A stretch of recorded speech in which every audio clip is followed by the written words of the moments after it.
Now, look, world leaders have gathered for the commemoration of the 80th anniversary of Auschwitz.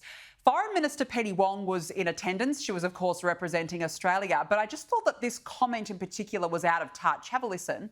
I would say at this time, we have to stand together across beliefs, across political difference, across politics.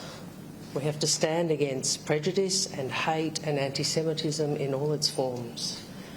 Because at this time and in this place, we remember where that can lead. Kosha, she spoke about the issue being politicised, and she spoke, I felt like, talking about what's going on here in Australia and that we should be united again. But I personally found this to be very out of touch, because what has Labor actually done, in your view as well, to unite this country since the October 7 massacre? Yes, the thing with world leaders is they're always speaking to multiple audiences at the same time, regardless of what the actual backdrop is of where they're standing. So this particular venue feels like wrong place, wrong time for that message if taken in a vacuum. But she's obviously speaking to her base, and the left of politics in most liberal democracies right now is very fractured around this issue in particular, as we know, and the Gaza issue and everything that's happened there has really been like a litmus test or a lightning rod issue in that base. So she's trying to walk that line and sort of package it with enough ambiguity to appeal to both the people that are very favourable and on this side of Gaza in her base, as well as obviously trying to show respect to the Jewish community and all the anti-Semitism and everything that's come out in the wake of that. And that's probably why she decided to kind of mince her words a little bit with that statement. And this is typical of Labor right now, walking both sides of the street. They can't take a clear position. And again, it's all for the sake of selling out our values for votes on the world stage yet again. I just think it's a disgrace to have sent Penny Wong there in the first place. Now, more than $1 trillion Australian dollars has been wiped from the value of the world's largest technology companies after the emergence of a cut-price Chinese rival to ChatGPT raised doubts over whether America can actually sustain its lead in artificial intelligence. The California-based NVIDIA, whose share price has been turbocharged by speculation that generative AI would fuel rapid growth in demand for its computer chips, it lost all that money and lost its crown as the world's most valuable public company. Kosha, what does this suggest? And should we be worried in particular about China's dominance in the AI space?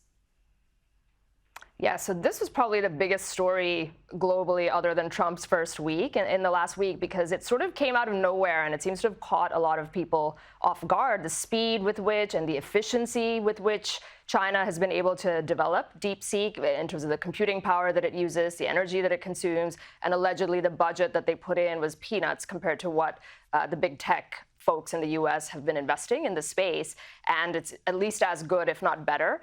Many people are saying that it's kind of a Sputnik moment, which is when, of course, the US was sort of caught off guard at the level of advancement that the Soviets had in the space race back in the day. This is kind of like that. Some think maybe it's possibly there's more to it, or there's a little bit of a psyop in play that the CCP is waging around this thing. But be that as it may, the markets obviously have been shaken by this. NVIDIA lost its top spot, as you mentioned.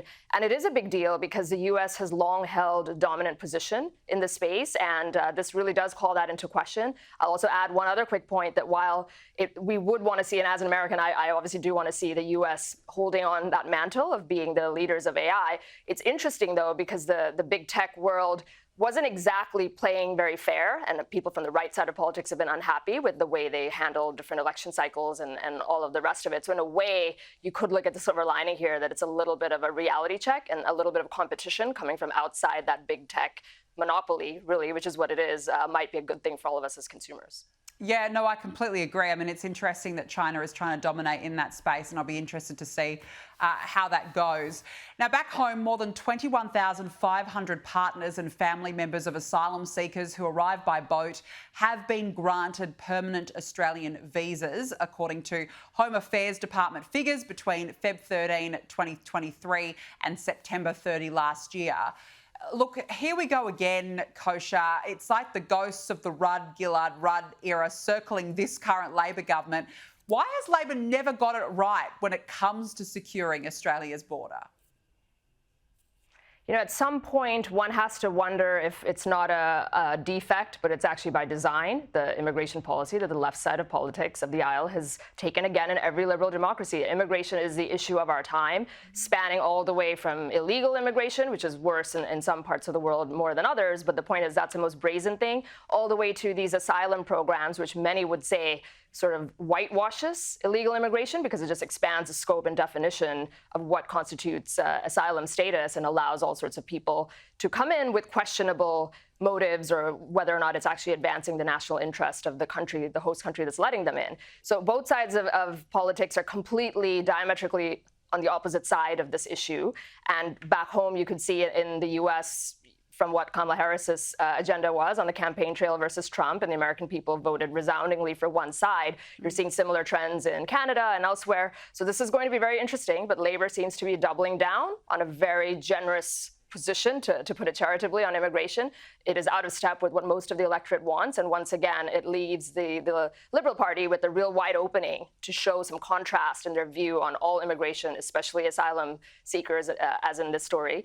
And let's see if they take advantage of that. I think you raise a great point. Immigration really is one of the #1 issues of our time. And if you're not thinking about that when it comes to the federal election, it's so naive. Now, look, despite being granted clemency, it may not be over for the more than 1,500 January 6 criminal defendants. Certain prosecutors are currently investigating whether some of those individuals, particularly those alleged to have committed violent crimes, could be charged at a state or local level. Kosha, what will this mean? Will they have to then go back before the justice system if, in fact, this loophole is found to be correct?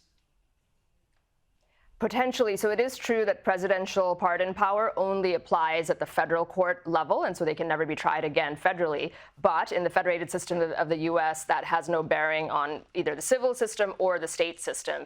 And this issue has become so politicized that it's really driven by politics and not so much matters of fact and law, because a lot of these states, like the Philadelphia DA, who came out famously and said he might pursue this, the crime rate in Philadelphia is the worst that it's ever been. There are far more important issues that he should be focused on and that his constituents demand. The only reason to be doing this is for a political win. And unfortunately, it does mean that some of them might be dragged through a court process at the state level. However, most legal scholars think it's going to be difficult just because the legal avenues available for them at the state level are very narrow. They'd have to show some sort of conspiratorial action that was taken place physically in the state of the defendant. That's going to be hard. But I wouldn't put it past some of these very political district attorneys who really want to keep pushing this story and keeping it alive for them to find something and go after a handful of people.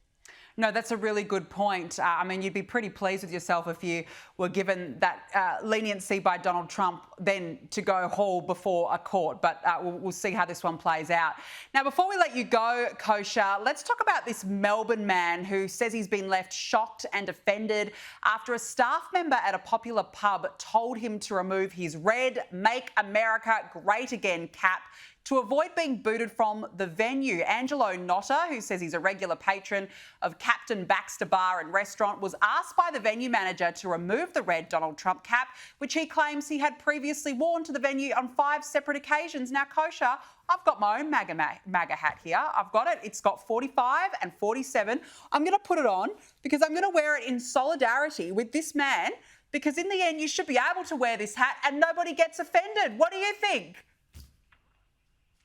This venue manager, if true, A, got very, very triggered, and B, is stuck in 2015, because back then this was still, there was a social cost to wearing it, but now it's almost a work of art. Like so many people, the young men that we talked about at the beginning, among others, are wearing it proudly, so this person seems to be stuck in a time warp. Also, I wonder if there's what the anti-discrimination laws are. I'm not an expert on Victorian law, but if political beliefs is a protected class, even for a private business like a restaurant, I wonder if there's something there. Probably this guy doesn't want to waste his time pursuing legal action, but not good. But it's a good point. In the end, this is a proud hat. MAGA, wear it. Wear it with pride. It's not offensive. It's not an offensive symbol. You should be able to respect everybody's political beliefs. I might even wear it in public myself at this point, Kosha. We'll see how we go. Kosha Gada, good to catch up. Thanks so much for joining me.